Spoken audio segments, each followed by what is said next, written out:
অবিভক্ত বাংলার সগৌরবে যা একদিন মাথা তুলে দাঁড়িয়েছিল, কালের পরিক্রমায় তা আজ ধ্বংসের দ্বারপ্রান্তে। বলছিলাম উপমহাদেশের প্রথম বস্ত্র ও তাঁত শিল্পের কারখানা মহিমিলের কথা। সাল ১৯০৫। বাংলায় তখন চলছিল বঙ্গভঙ্গের আন্দোলন। ভারতবর্ষ জুড়ে চলছে রাজনৈতিক অস্থিরতা ও ব্রিটিশ শাসন বিরোধী আন্দোলন।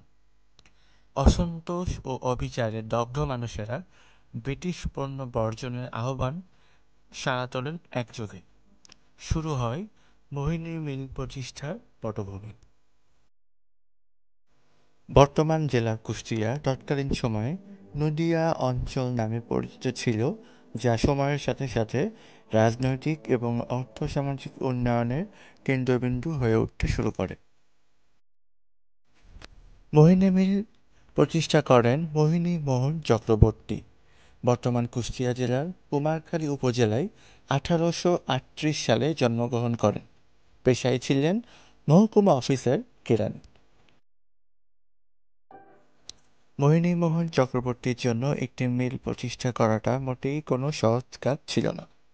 তার বেতন ছিল তৎকালীন সময়ে মাত্র ১৮ টাকা, কিন্তু তার নিরলস এবং সৎ কাজের কারণে তৎকালীন ব্রিটিশ শাসনের যারা ছিলেন তারা তার প্রতি মুগ্ধ হন।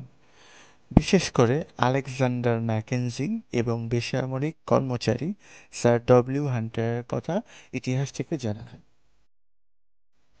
১৯০৫ থেকে ১৯০৬ সালের মধ্যে মাত্র ৮টি বস্ত্র দিয়ে মোহিনী মিল তার যাত্রা শুরু করে।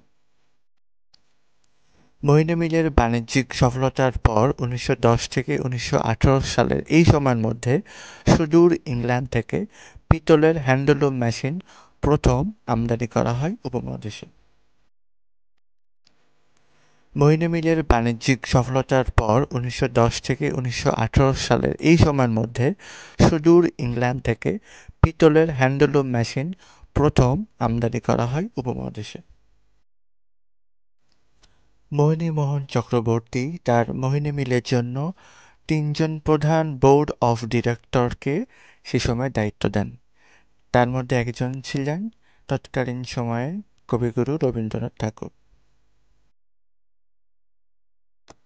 ১৯০৫ থেকে ১৯০৬ সালে শুরু হওয়া মোহিনী মিল তার যাত্রাটা খুব ভালোভাবে কাটাচ্ছিল, কিন্তু মিলটি সর্বপ্রথম সবথেকে বড় ধাক্কা খায় ১৯৬৫ সালে ভারত-পাকিস্তান যুদ্ধে। শ্রম সংকট, শ্রমিক আন্দোলন, চলমান রাজনৈতিক সংকট এবং অর্থনৈতিক মন্দার কারণে মোহিনী মিলটি বন্ধ ঘোষণা করা হয় এবং ১৯৭২ সালে তৎকালীন বাংলাদেশের রাষ্ট্রপতি এটিকে রাষ্ট্রীয় সম্পদ হিসাবে ঘোষণা করেন।